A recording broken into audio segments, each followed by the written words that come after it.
नमस्कार दोस्तों, स्वागत है आपका डिफेंस गैलरी के डीजी अपडेट सीरीज में। तो दोस्तों यहाँ पे एक लेटेस्ट न्यूज़ निकल के आई है डीआरडीओ की ओर से, और डीआरडीओ ने ये बताया है कि हमारे रक्षा मंत्री ने कल एक विंड टनल फैसिलिटी का उद्घाटन किया है। ये विंड टनल फैसिलिटी क्या है, और ऐसी कुछ न्यूज़ चल रही है कि दुनिया में भारत अब तीसरा देश बन चुका है जिसके पास wind tunnel, hypersonic wind tunnel test करने की टेक्नोलॉजी मौजूद हो चुकी है।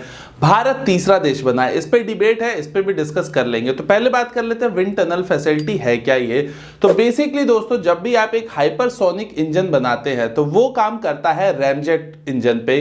तो रैमजेट इंजन को बनाने के लिए उसकी जो टेस्टिंग होती है वो बहुत ज्यादा इंपॉर्टेंट होती है। हमारे पास तो जो नॉर्मल जेट इंजन होते हैं, आपको ये जान के थोड़ा अजीब भी लगेगा, उसको भी टेस्ट करने के लिए हमें रशिया जाना पड़ता है। तो ये भी एक बहुत बड़ा प्रॉब्लम होता है जिसकी वजह से आपका प्रोजेक्ट डिले होता है। आपके देश में इंफ्रास्ट्रक्चर या सुविधा ही नहीं होती है। लेकिन भारत मिसाइल के मामले में बहुत अच्छे से आगे बढ़ रहा है और हमारी सारी चीजें लगभग ऑन ट्रैक चल रही है। और उसी के तहत भारत ने हाइपरसोनिक टेक्नोलॉजी डेमोन्स्ट्रेटर व्हीकल का भी कुछ महीनों पहले ही अभी सफल परीक्षण किया है। तो भारत अगर भविष्य में हाइपरसोनिक मिसाइल की टेक्नोलॉजी को बनाना चाहता है, उस पर काम करना चाहता है, उस पर आगे बढ़ना चाहता है, तो भारत के पास ये विंड टनल फैसिलिटी होनी जरूरी थी। क्योंकि भारत उन देशों में से एक है दुनिया के जो कि इसका सक्सेसफुली एक उचित इस्तेमाल करके अपना एक हाइपरसोनिक मिसाइल बना सकती है। तो अब बात कर लेते हैं इस टॉपिक पे कि क्या ये विंड टनल फैसिलिटी सिर्फ भारत के ही पास है। तो अभी तक दोस्तों रशिया और अमेरिका, इन दो का क्लेम है कि वो हाइपरसोनिक की टेक्नोलॉजी पे काम कर रहे हैं, यानी कि हाइपरसोनिक क्रूज मिसाइल बनाने की कोशिश कर रहे हैं। चाइना का ऑलरेडी इस फील्ड में नाम है, लेकिन वो हाइपरसोनिक मिसाइल के लिए नाम नहीं है बल्कि हाइपरसोनिक ग्लाइड व्हीकल के लिए नाम है। तो रशिया तो अपनी मिसाइल बना रहा है जिसका नाम है ज़िरकॉन।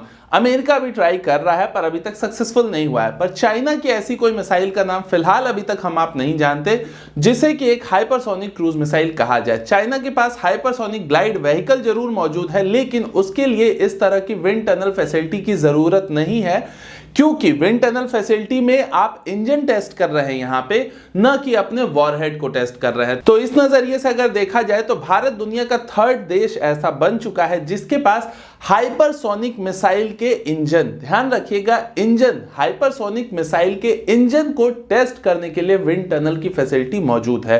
भारत ऐसा दुनिया का थर्ड देश है, एटलीस्ट अभी दुनिया की नजरों में। अब हो सकता है चीन ने छुप छुपा के बना के रखा हो तो वो बात अलग है, लेकिन ऑफिशियली तो भारत ही अब थर्ड देश बना है ऐसा। तो ये काफी ज्यादा गर्व करने वाली बात है और भविष्य में आपको भारत हाइपरसोनिक की टेक्नोलॉजी में बहुत आगे बढ़ता हुआ दिखाई देगा। ये विंड टनल की जो फैसिलिटी है ये काफी ज्यादा मदद करने वाली है। अब बढ़ते हैं अपनी अगली न्यूज पे। तो अगली न्यूज दोस्तों भारत में आयोजित मिलिट्री लिटरेचर फेस्टिवल से है। इस फेस्टिवल में बेसिकली जो पुराने आर्मी या मिलिट्री के लोग हैं वो लोग इसे ज्वाइन करते हैं और इसीलिए इसे मिलिट्री लिटरेचर फेस्टिवल कहा जाता है। यहाँ पे जो पुराने मिलिट्री के लोग हैं उनका क्या इंपॉर्टेंट तर्क आया है भारत और भारत की करंट सिचुएशन को लेके, इसमें दो तीन इंपॉर्टेंट चीजें जो आपको जरूर जानना चाहिए। भारत के जो फॉर्मर नेवी चीफ रहे हैं सुनील लांबा जी, उनका क्या कहना है आपको जरूर सुनना चाहिए। उनका कहना है कि चाइना की स्ट्रेटजीज अग्रेसिव हो चुकी हैं। भारत और अमेरिका को कहीं ना कहीं इसका एहसास था, इसी वजह से भारत और अमेरिका ने मिलकर क्वाड की स्थापना की। लेकिन इस क्वाड में अभी तक आपको पता है कि पहले सिर्फ अमेरिका, जापान और भारत था, ऑस्ट्रेलिया ने अभी ज्वाइन किया है। तो उनका ऐसा कहना है कि 2004 में जब ऑस्ट्रेलिया भी इसमें ज्वाइन हो जाना चाहिए था, लेकिन उस समय ऑस्ट्रेलिया का जो एटीट्यूड था वो कहीं ना कहीं चीन को लेके बहुत ज्यादा, आप कह सकते हैं, सॉफ्ट था। लेकिन 2017 के बाद से ऑस्ट्रेलिया के एटीट्यूड में बदलाव आया है और ये बदलाव जो भारत पहले से जानता था, अमेरिका आप कह लीजिए पहले से जानता था, उसे महसूस करने में ऑस्ट्रेलिया को 13 साल लग गए और इस वजह से ऑस्ट्रेलिया ने इतना लेट ज्वाइन किया है क्वाड में। और यही रीजन है कि चाइना को लेके कई देशों का जो नजरिया है वो धीरे धीरे बदल रहा है। लेकिन चाइना को लेके हमें हमेशा से सतर्क रहना चाहिए था और अभी भी हमें उतना ही सतर्क रहना चाहिए। इसके अलावा वॉइस एडमायरल प्रदीप सिंह जी का क्या कहना ये भी आपको जानना चाहिए। उनका कहना है कि चाइना की मिलिट्री के टारगेट पे शुरू से ही भारत रहा है, लेकिन हमारे जो ऊपर के लोग हैं, उनका इशारा मेरे ख्याल से जो नेता लोग हैं उनके ओर था। तो उनका कहना है कि भारत की जो टॉप एस्टेब्लिशमेंट है उन्हें इस चीज का एहसास नहीं हुआ था शुरू में, इसी वजह से वो चाइना को लेके काफी कंफर्टेबल रवैया अपनाती थी। लेकिन अब चाइना का जो नजरिया है ये साफ हो चुका है भारत के लिए कि चाइना भारत को किस तरीके से देखता है, और भारत को इसको लेके अभी नहीं भविष्य में भी हमेशा चाइना को देखते हुए तैयारी करनी चाहिए।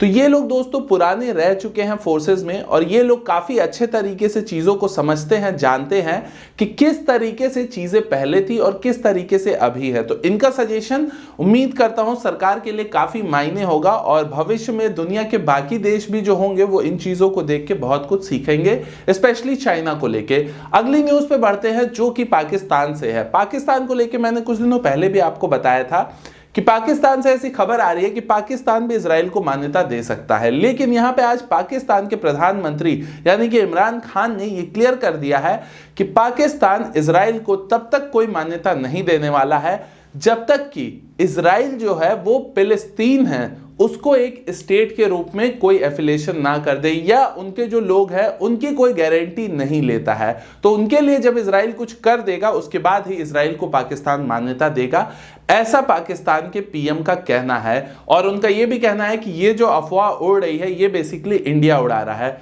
खैर इंडिया का इसमें क्या फायदा होगा ये तो मुझे नहीं समझ में आया, कि अगर पाकिस्तान इजराइल को मान्यता देगा इससे क्या फायदा होगा मुझे नहीं पता। लेकिन मुझे यह जरूर पता है कि अगर पाकिस्तान इजराइल को मान्यता दे देता है तो पाकिस्तान कश्मीर इशू पे ज्यादा उड़ नहीं पाएगा जो कि वो अभी उड़ता है। तो ये भी एक रीजन हो सकता है कि पाकिस्तान जो है वो इजराइल को मान्यता इसलिए भी ना दे रहा हो, क्योंकि अगर वो इजराइल को मान्यता देंगे तो लोग कहेंगे फिर आप कश्मीर के लिए क्या बोल रहे हैं, आपने तो ऑलरेडी इजराइल पैलेस्टीन को इग्नोर करके इजराइल को मान्यता दे दी।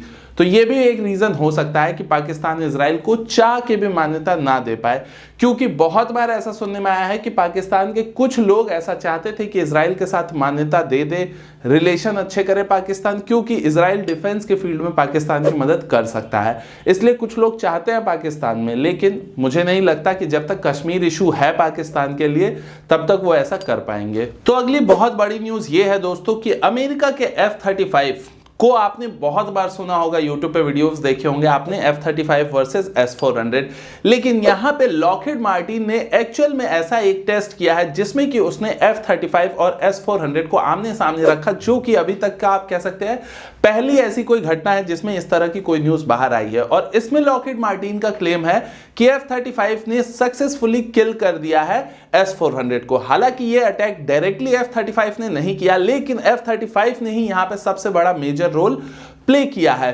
पूरा इंसिडेंट क्या है तो अब मैं आपको स्टेप बाय स्टेप समझाता हूं। तो ये बेसिकली कोई रियल S-400 के खिलाफ F-35 नहीं गए थे। तो ये जो पूरा इंसिडेंट है दोस्तों, इसमें जो बेसिकली लॉकहीड मार्टिन है उसने एक सिमुलेशन का उपयोग किया। सिमुलेशन में क्या होता है, आप चीजों को कॉपी करते हैं कंप्यूटर स्क्रीन में प्रीसेट डेटा के थ्रू। तो यहां पे जो प्रीसेट डेटा है या आप कहिए सिमुलेशन की डॉग फाइट भी होती है ऐसे। तो इस सिमुलेशन फाइट में F-35 जो थे वो रशियन S-400 के करीब गए पहले, और उन्होंने कितना करीब गए ये लॉकहीड मार्टिन ने नहीं बताया, लेकिन वो करीब गए।